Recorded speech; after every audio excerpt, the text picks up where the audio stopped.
A game that everyone's heard of and at some point or another you probably came in contact with was Rock Band, a game in which really got a bunch of people together to play a game and all have everyone would have like their own purpose in Rock Band and trying to, of course, play different, types of music and songs and things of that nature.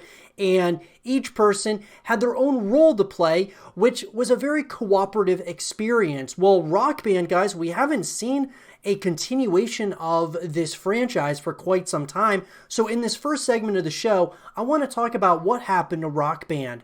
So let's talk about it. In an article, guys, that was written by Kotaku, that being Mike Fahey from Kotaku, on November 20th, 2007, Harmonix, EA, and MTV Games released the first Rock Band, a 4-player, instrument-driven rhythm game that briefly changed the face of social multiplayer gaming. Now, if you had told me in early 2007 that a $170 box packed with a game, guitar, drums, and a mic would sell millions of copies, driving competitors to develop their own expensive band in a box games, I would have called you crazy. If you told me in early 2008 that Rock Band and its progenitor turned competition, Guitar Hero, would be all but dead by 2011, I would have been too busy playing Rock Band to hear you.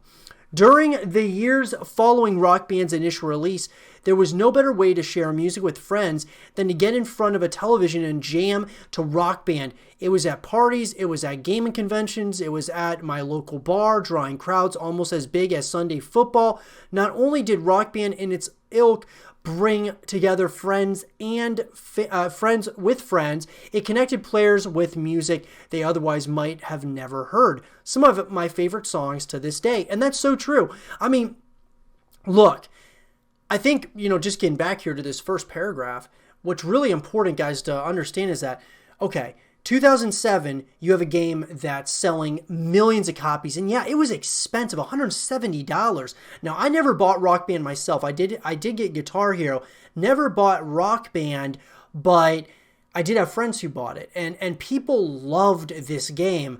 I think one of the biggest, pitfalls or downfalls of Rock Band was the fact that you had to play with multiple other people. Even though that was fun, it was kind of like if you were just wanting to kind of play by yourself, it was a little bit more difficult. That would be something like Guitar Hero you could always do. But it's crazy to think that in 2007, you have so many copies being sold, and then all of a sudden in 2011, basically all these games were pretty much dying or dead at that point, which is absolutely unimaginable at this point. Unfortunately, the public's enthusiasm for rhythm games led Rock Band publisher EA and Guitar Hero publisher Activision to go completely EA and Activision on the series. Between 2007 and 2010, 6 Rock Band games, not counting mobile and portable releases, were released, including the Beatles Rock Band, Green Day Rock Band, and Lego Rock Band. In 2008, Activision upgraded Guitar Hero to full band game, releasing a new version each year until 2010, along with 2009's Band Hero, a pop-centric spin-off. And so really, guys, when we talk about the downfall of these games, I think it can really be pinpointed at a number of things.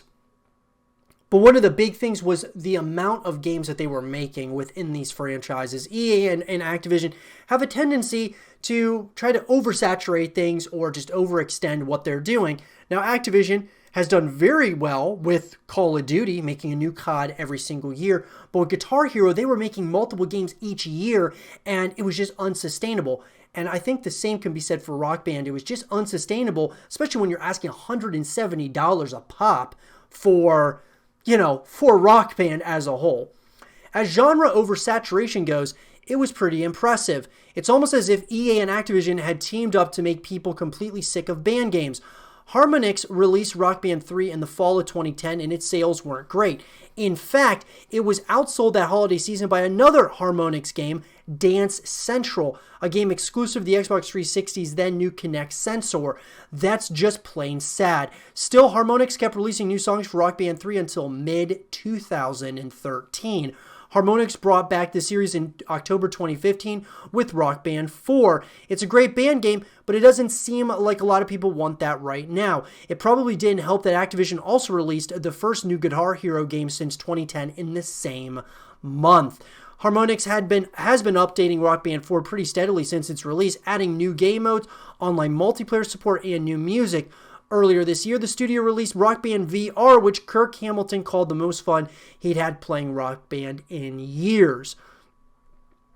So look, I think, guys, when we look at this, a lot of it had to do with just how the repetition of making more and more games instead of kind of spreading them out somewhat, giving this genre a breath of fresh air. But here's the one thing about this.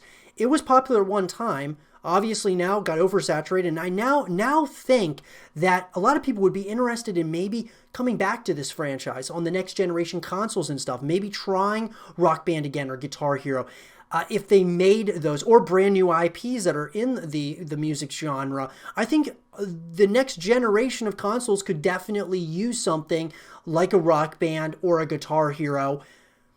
And it's definitely something that I wouldn't be surprised. So if you're a huge Rock Band fan and you want to see continuations of this franchise, I don't think it might all be doom and gloom for you, at least at this point, because when you really look at the totality of it and you look at exactly Rock Band as a franchise and how much it sold, and sure, it had steep declines simply because of the amount of games they were bringing out. I mean, guys, it really comes down to that. And the same can be said for Activision. Activision, I think they learned a valuable lesson not to be, just oversaturating that market so much. Now, Call of Duty is the strongest brand in basically all of gaming, or at least one of them. And so obviously, if you keep making them every single year, as long as they're somewhat different from one another, they kind of have the same, overall general, scope of what each other is. But the big difference is that they have different campaigns, different, the multiplayer experiences are different, from here, from each game, of course.